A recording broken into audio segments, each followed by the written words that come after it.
मैं मित्रों, मैं आसिफ रोहतासवी, जिन्हें आप साहित्यिक नाम के रूप में मुझे जानते हैं। मेरा मूल नाम इंद्र नारायण सिंह है, लेकिन लिखने पढ़ने के लिए मैंने अपने आप को आसिफ रोहतासवी से तैयार किया है। और अब तक जितना कुछ लिखा है मैंने हिंदी में, भोजपुरी में, वो ज़्यादातर खास करके कविताएं और गज़लें, ये मैंने आसिफ रोहतासवी के ही नाम से लिखे। गद्य मेरे नारायण सिंह के नाम से हैं। रोहतासवी, जैसा कि आप देख रहे हैं, इस ज़िले से मेरा संबंध है, लेकिन मैं ये बताना ठीक समझता हूँ कि मेरा जन्म 1 नवंबर 1960 को बिहार के पुराने शाहाबाद ज़िले के सकरी नामक गांव में हुआ है। पुराना शाहाबाद ज़िला जब 2 हिस्सों में पहले बंटा, रोहतास और भोजपुर में, तो मेरा यह गांव, मेरा क्षेत्र रोहतास ज़िले के अंतर्गत आया, जिसका मुख्यालय सासाराम रहा। बाद में फिर रोहतास के भी 2 टुकड़े किए गए। उसका पश्चिमी हिस्सा जो उत्तर प्रदेश को छूता है,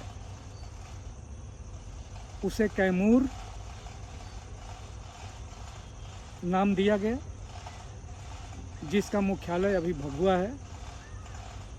और उसी प्रकार भोजपुर का एक हिस्सा बक्सर ज़िले के रूप में सामने आया। तो जब तक ज़िला बंटने के पहले, रोहतास का बंटवारा के पहले, मैंने अपने नाम को रखा, इसलिए मुझे आप आसिफ रोहतासवी के रूप में जानते हैं। भले अब मैं कैमूर ज़िले में हो गया हूँ, नाम तो बदले नहीं जा सकते हैं बार बार। मुझे मेरे पढ़ने वाले गज़लकार के रूप में जानते हैं। और एक सच्चाई यह है कि मैंने हिंदी गज़लों से अपनी शुरुआत की थी और उसमें काफ़ी आगे तक बढ़ा मैं। देश की पत्र पत्रिकाओं में मेरी हिंदी गज़लों को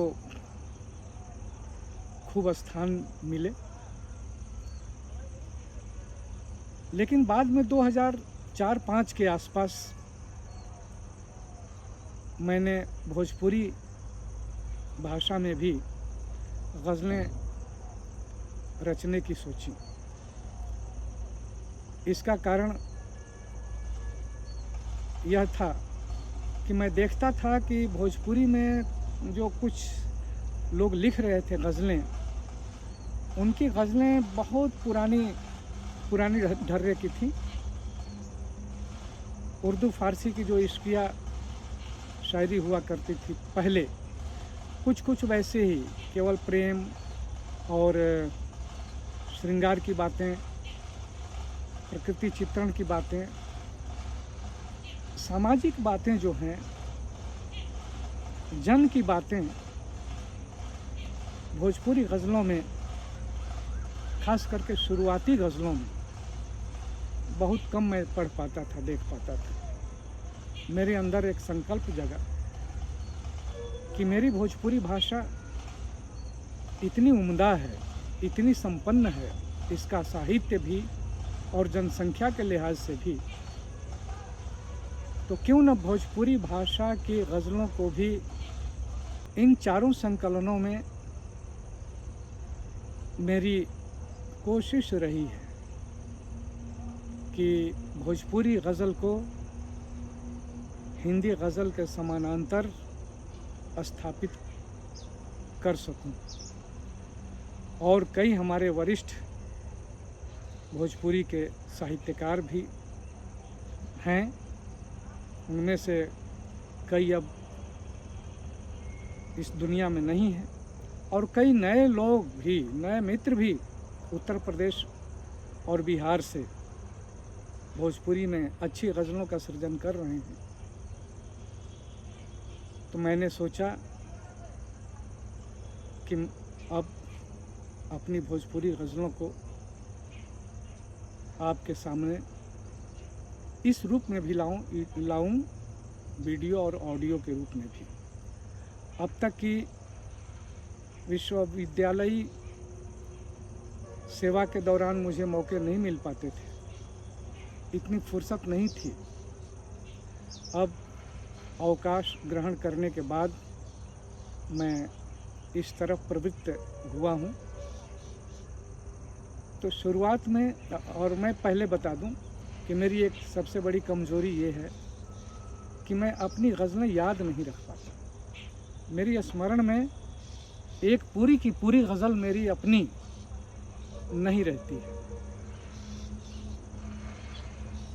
चूँकि मैं पेशेवर कवि, मंचीय कवि रहा नहीं कभी कि 2, 4, 5, 10 गज़लों को ही लेकर के घूमता रहूं देश दुनिया में।